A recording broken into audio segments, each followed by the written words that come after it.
The sound of footsteps echoed among the rocks as the Philistines, dozens of them, advanced like a ravenous pack.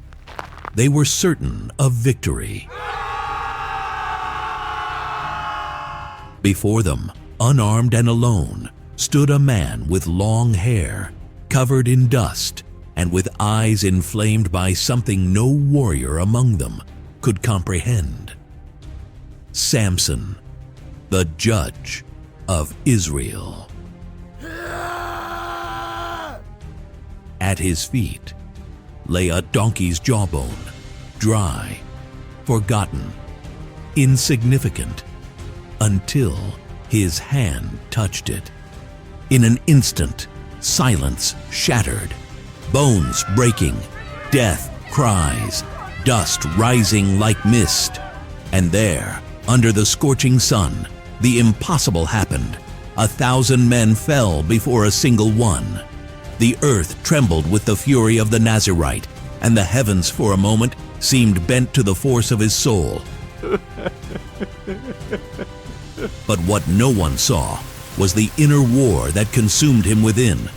For the gift he carried was also his curse, and in the end, it would be love that would lead him to his ruin. The hills of Israel were dry, cracked like the soul of an oppressed people. It was a time of darkness. The Philistines reigned with an iron hand, and the children of God had become slaves in their own land.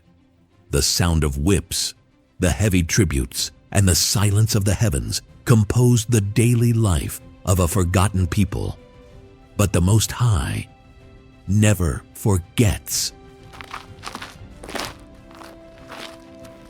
In that devastated land, a barren woman with a weary face walked alone when a presence surrounded her.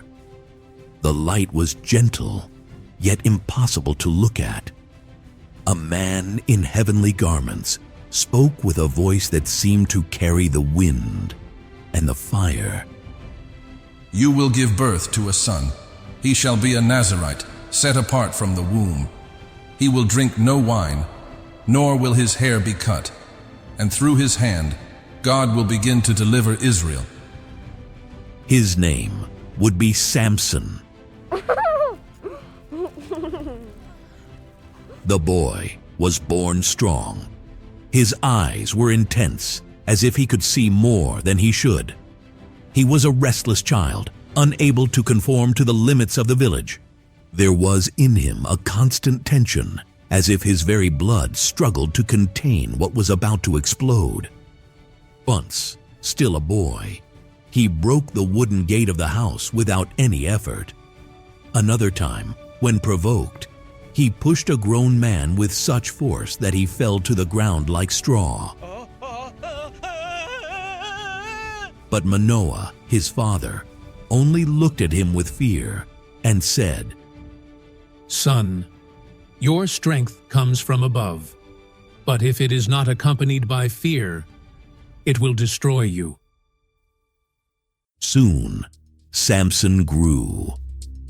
Too strong, too fast, too impatient. Israel groaned under oppression, but no one did anything. The elders spoke of prayer, but Samson longed for war. How long will we bow our heads? We cannot live like this. He said, alone in the hills, watching the enemies in their fortresses. On a moonless night, he descended alone through the trails that led to enemy territory. The sand of his sandals blended with the silence of his breathing. In the distance, he saw the towers of Timnah.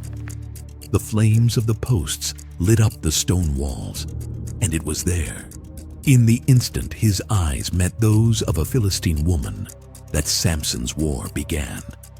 Soon his heart was seized by a gaze, and his war was set in motion. But what Samson did not know was that his strength would be used first against himself. The sun scorched the stones of Judah as Samson returned home with a desire in his eyes and a decision in his heart. I have found a woman in Timnah, and I have chosen her for myself as a wife. His parents, distressed, hesitated. A daughter of the Philistines? Are you sure about this? But Samson, resolute, did not back down. Yes, this woman pleases my eyes. On the way to ask for the young woman's hand, Samson parted from his parents. He walked alone through a deserted vineyard. The silence of nature was shattered by a sudden roar. A young lion leapt from the shadows, but Samson did not retreat. The Spirit of the Lord came upon him with holy fury. With his bare hands, he tore the beast apart as one tears an old garment. Days later, he returned by that path and saw that bees had made honey inside the lion's carcass.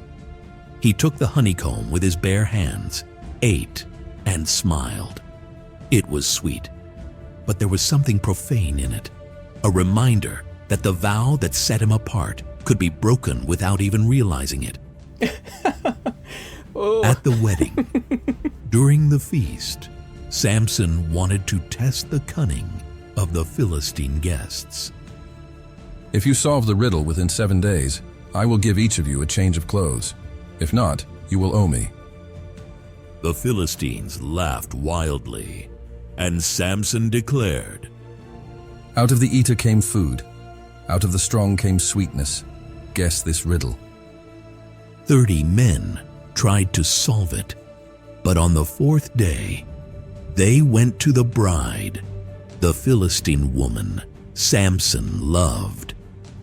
They whispered threats into her ears. Find out the secret, or you and your family will be burned to death. She wept. She begged. She pressed Samson with sweet and constant words. On the 7th day, weary, he gave in. He revealed the secret, and she told the guests.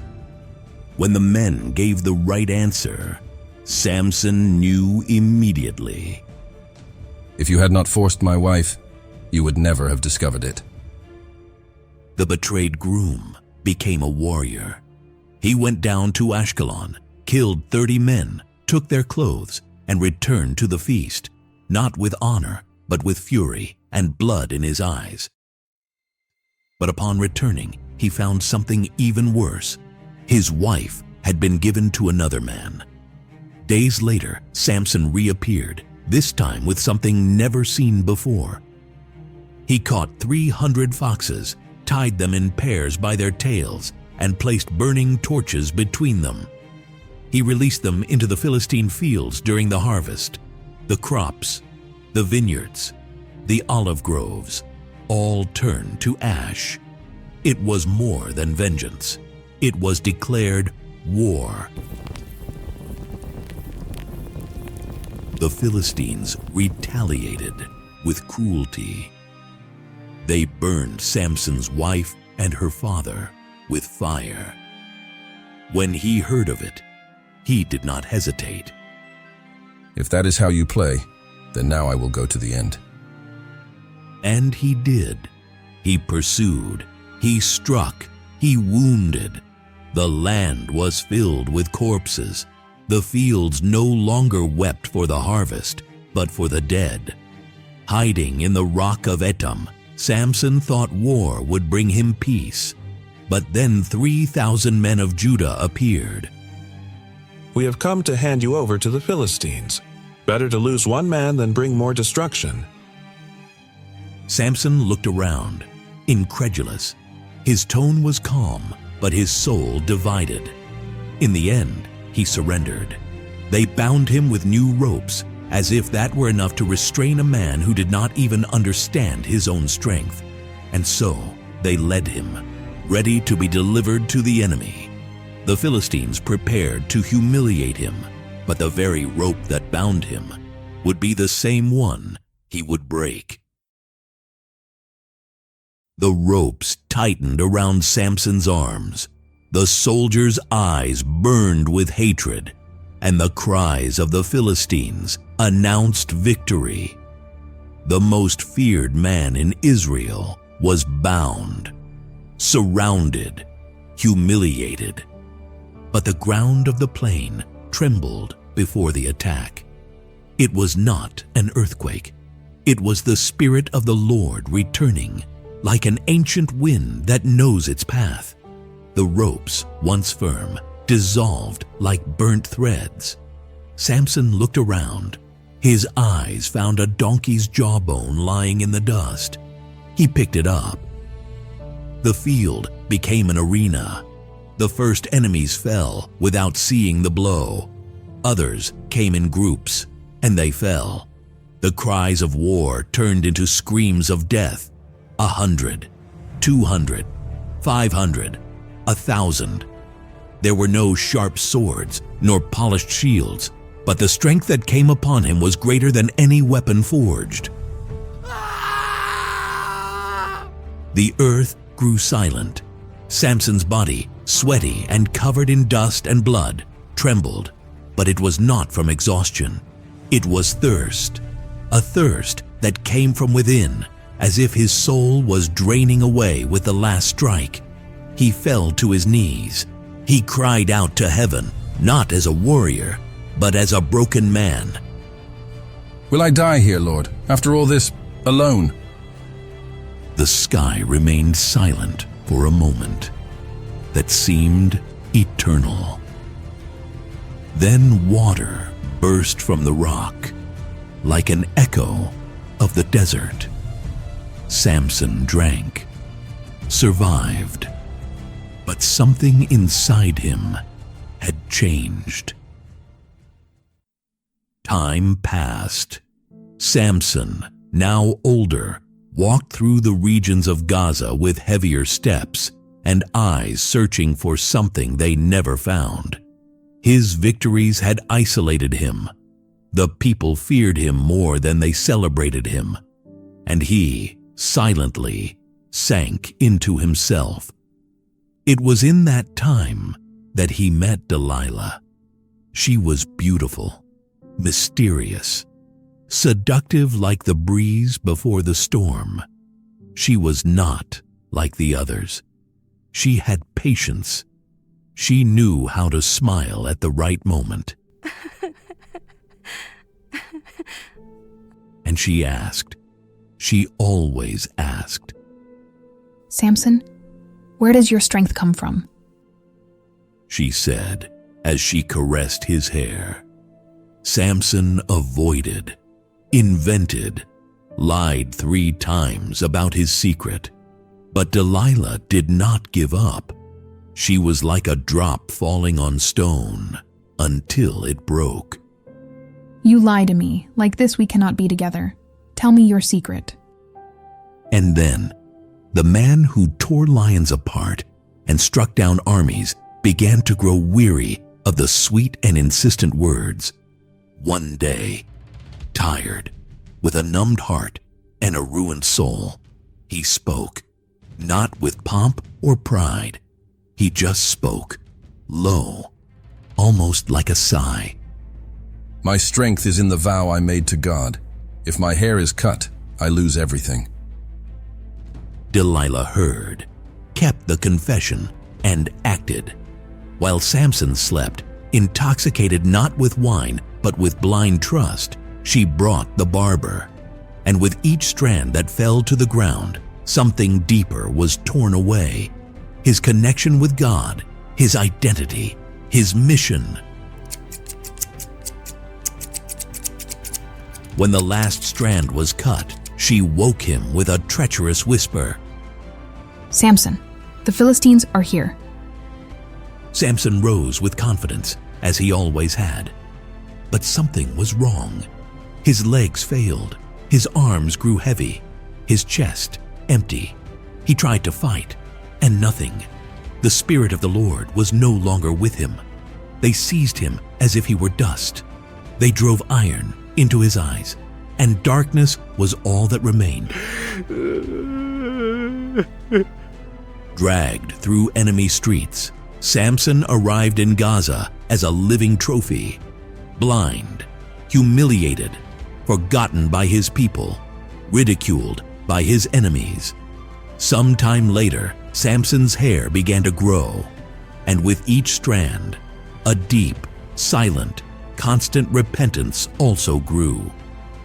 In prison, blind and forgotten, Samson was forced to push a millstone day after day like an animal trapped in an endless cycle. And it was in that brokenness that something new began to be born. Not a strength in the muscles, but a cry in the soul. And the heavens, once silent, began to hear again. In the temple, thousands gathered, princes, soldiers, and women with children in their arms. It was more than a celebration. It was a spectacle of public humiliation. They wanted to see the man who had once terrified their armies turned into a mockery before the crowd. Samson was led into the center of the feast by a young boy. His face was covered in dust, his long hair disheveled, his head bowed. He seemed defeated, but silently he carried something new: peace. When he reached the center, he leaned toward the boy and asked with a calm voice, "Lead me to the pillars. I just want to rest against them for a moment." The boy obeyed. Samson stretched out his hands and touched the structures. He felt the weight of the stones and closed his eyes. Then he prayed, not as the invincible judge, but as a repentant man. "Lord, remember me. Just once more. Give me strength, not for me, but for you." The temple of Dagon collapsed like a wounded giant, and the ground trembled under the desperate cries of the crowd. In seconds, columns crumbled, stones fell from the high arches, and smoke rose like a mantle of judgment.